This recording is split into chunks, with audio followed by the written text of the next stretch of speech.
Former Ako Bicol Party List Representative Zaldi Co released another video on Wednesday, this time implicating First Lady Liza Araneta Marcos and her brother Martin Araneta of smuggling issues in relation to agricultural products such as onions and rice. Good morning, I'm Attorney Karen Jimeno, and this is At the Forefront.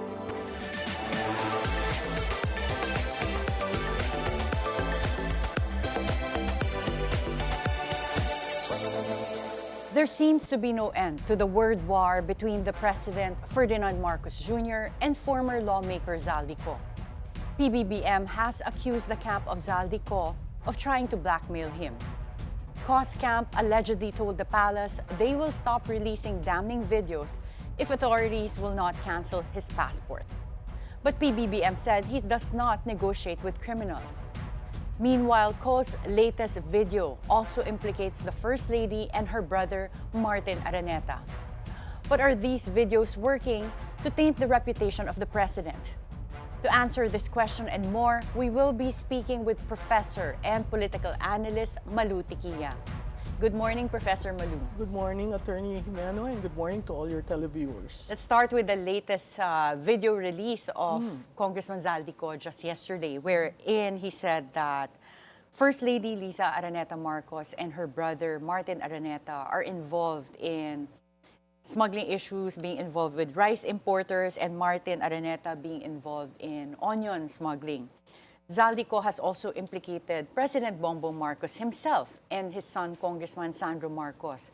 What is the impact of all of these allegations on Malacanang and PBBM's leadership? Well, on Malacanang, Karen, it would seem that it's being destroyed. It's being rocked by all these insinuations that were used to be whispers from day one regarding the sibuyas and the bigas. And then lately, because of the budget of the son and the father. So the trust, I would think that it would be in the single digit now. And the business confidence is really low. So overall, not one has been directly answered by the President. And that is why the public has always been asking, confront it while you develop the cases and file cases, right? Well, palagay niyo po ba, merong impact yung hindi pag-uwi ni Zaldi Co? The fact that he only says this in yung sa mga revelations niya, lahat sa Facebook lang or sa videos, pero hindi siya sworn statement. And just this morning, I was listening to an interview of DPWH Secretary Vince Dizon saying that wag natin paliwalaan si Zaldi Co kasi hindi naman to sworn statement. Do you think na may impact itong mga sinasabi ni Zaldi Co kahit na walang affidavit? Oo, sa tingin ko may impact yan kasi nabubuo yung storya sa isip ng tao kung ano talaga nangyari. May impact siya kahit hindi sworn affidavit dahil natutugma yung kwento, lalong-lalo na nung testimony ni Gutesa. May impact siya dahil lahat naman haka-haka dati, ngayon pinatutuon niya. So, it is debilitating for Malacanang, for the institution of the presidency, and really, they need to answer this directly. Well, do you think the President is already trying to answer this directly in a sense that yung pagsagot niya kay Zaldi Co, yung recently, yung sabi niya, umuwi ka na dito at dito tayo magharap, and he was accusing him of trying to blackmail him pagka hindi nila kinancel yung kanyang passport, ititigil daw yung paglabas ng videos, but he said he doesn't negotiate with criminals. Yung fact na siya na ngayon ang nagre-release din ng videos na yung presidente, and also giving updates about the flood control probe. Palagay niyo ba this is a way for him to speak up publicly and answer allegations directly?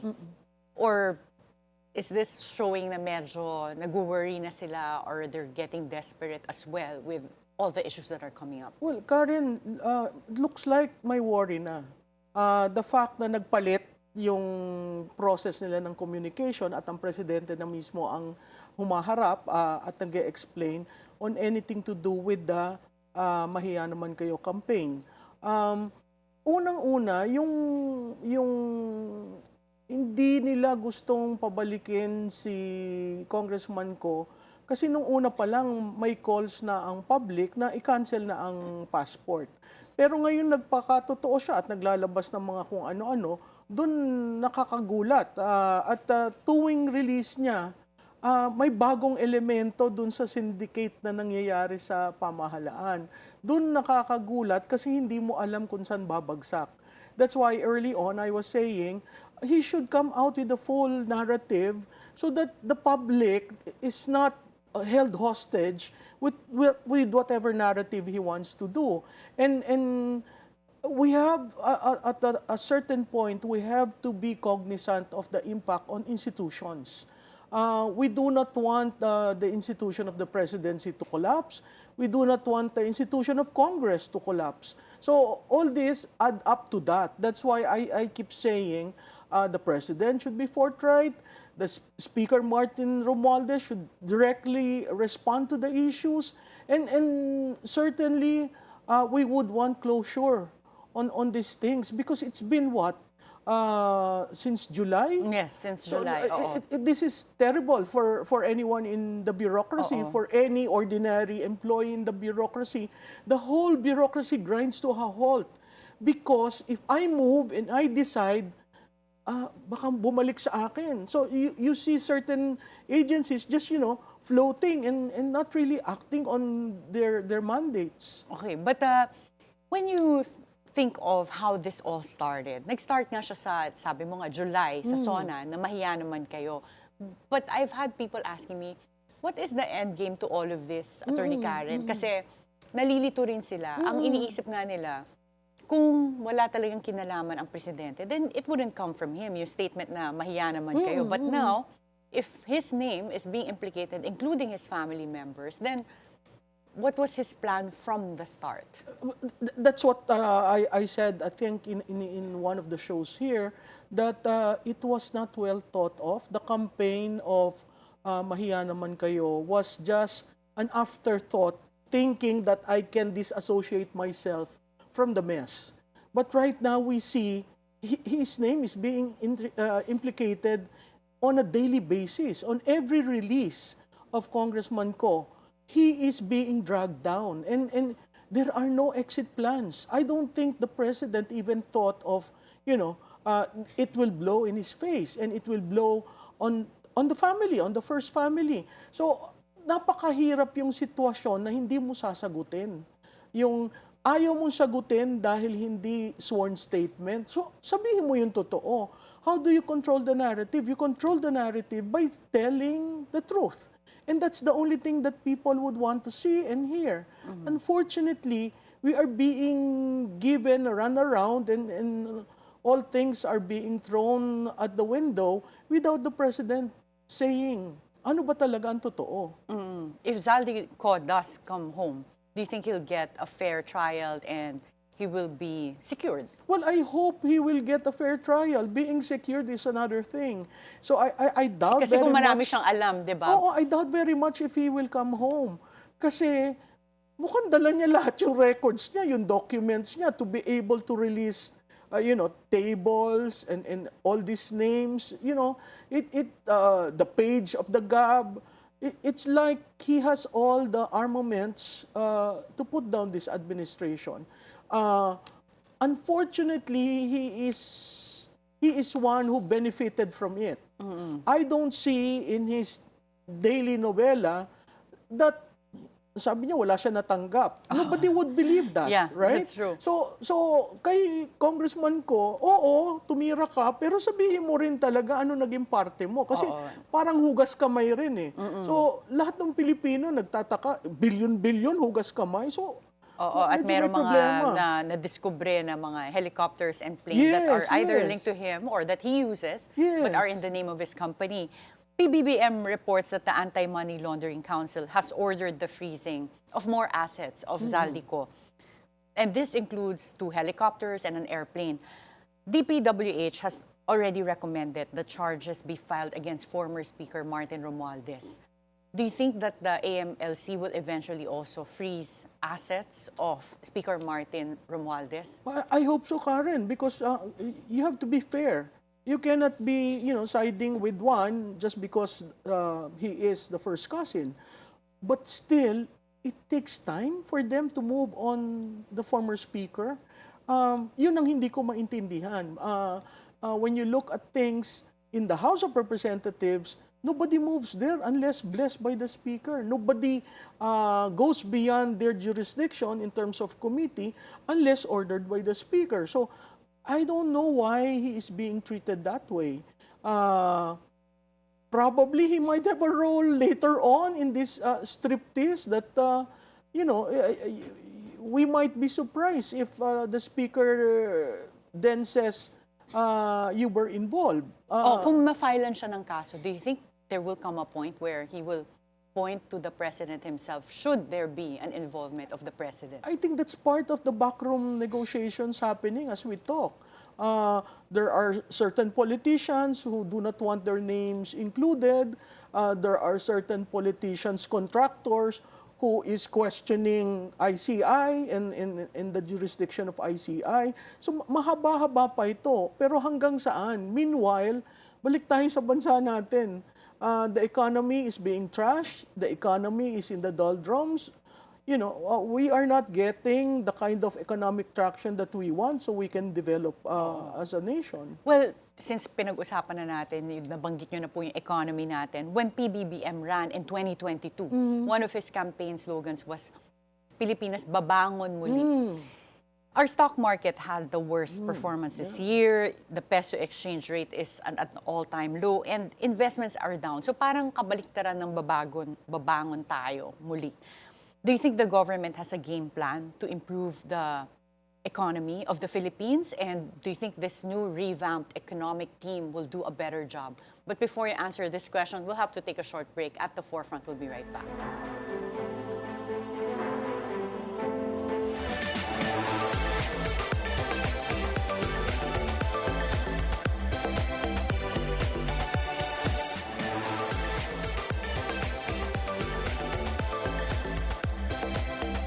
Welcome back at the Forefront, and we continue our conversation with Professor Malu Tiquia.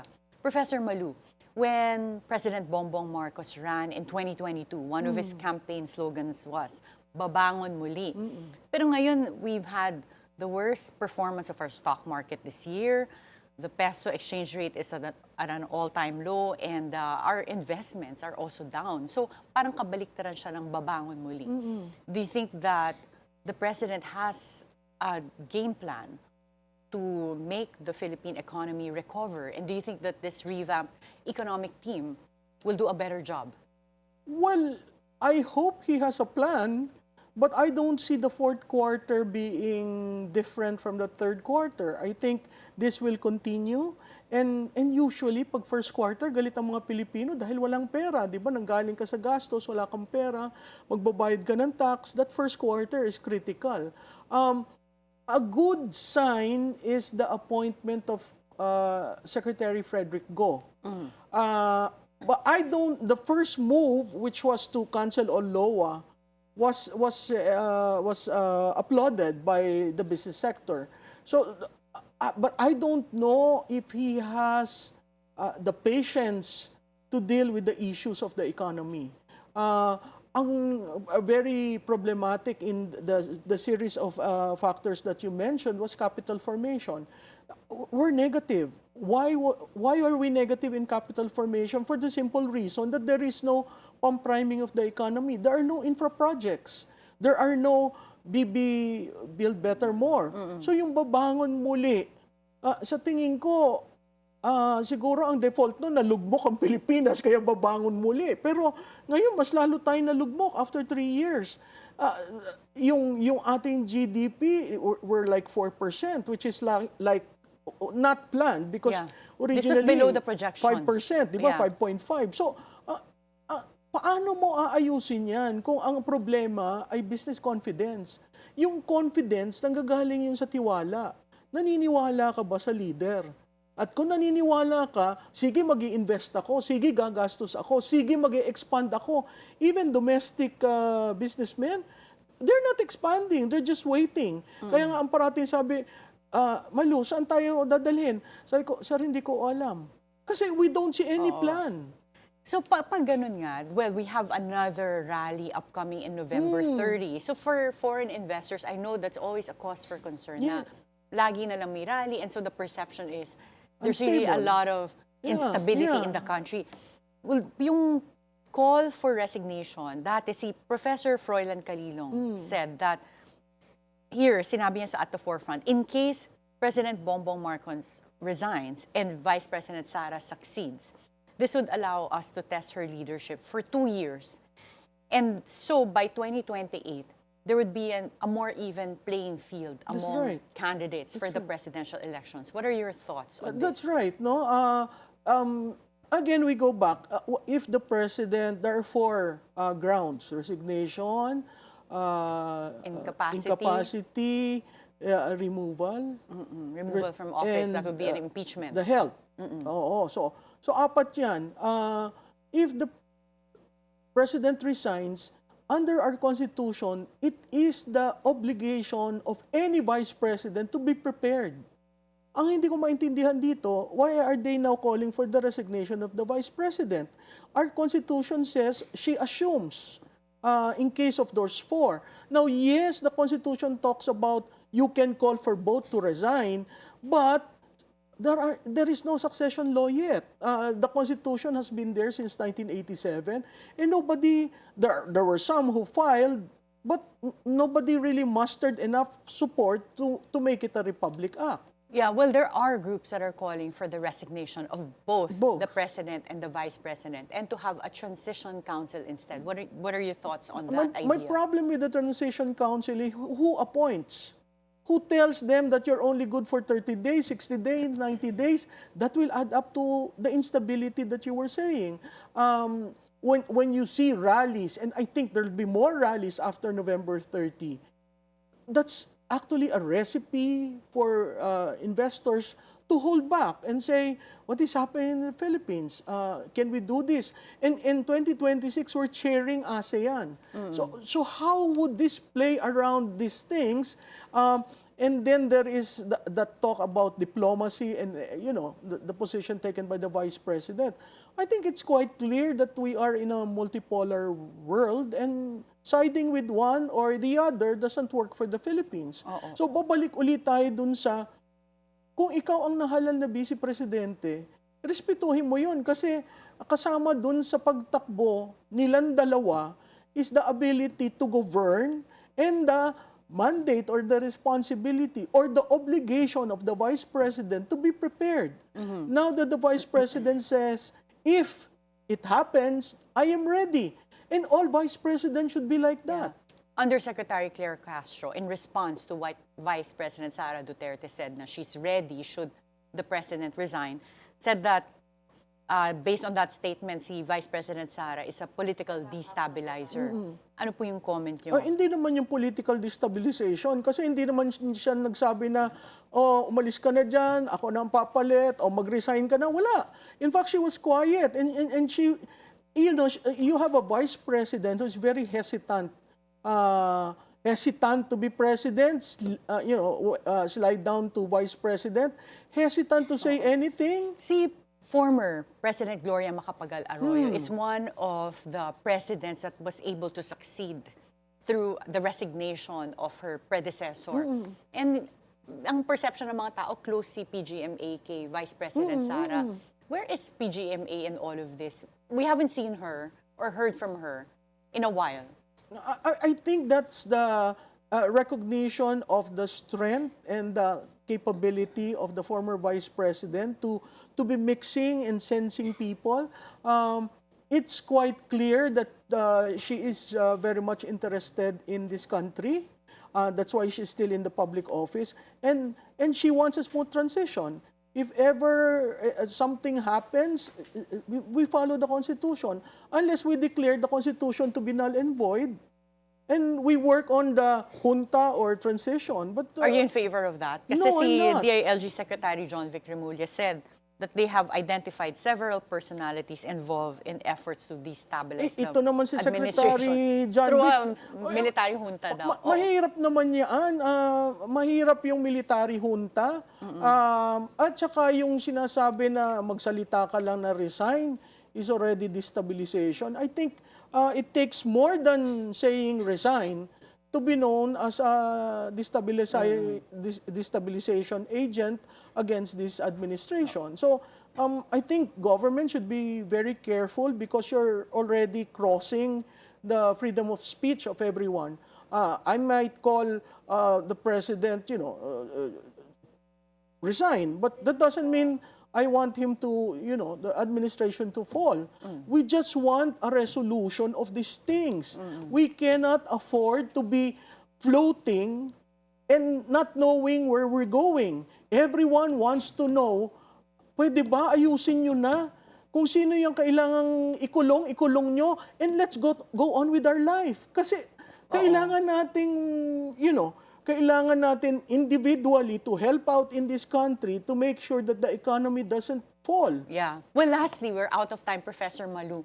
What would be your advice for there to be, as you said, kailangan natin ng some closure or stability? How can this administration take back some of the legitimacy or yung integrity to lead the country? Or restore confidence. That's Yun. very hard because you need a president who tells the truth. If the president is not willing to engage with the public and say to the public, nagkamali ako, ito yung nangyari, then everyone will just throw whatever needs to be thrown at him because he doesn't want to be forthright. Napakahalaga ng isang presidente na matibay, may tiwala, to handle all the problems, which is economic. So, he just has to confront the issues head on. Thank you so much, Professor Malu Tiquia. It's always a pleasure to have you Thank here. you, Karen. The latest targets of Zaldico's new video message are the First Lady and her brother, as well as Agriculture Secretary Francisco Tiu Laurel. President Marcos refuses to negotiate with Co, who allegedly offered to stop releasing videos if the government will not cancel his passport. Does this mean more damning videos will be released by the former lawmaker? Join us again tomorrow for conversations on issues that matter. I'm Attorney Karen Jimeno. Always stay at the forefront.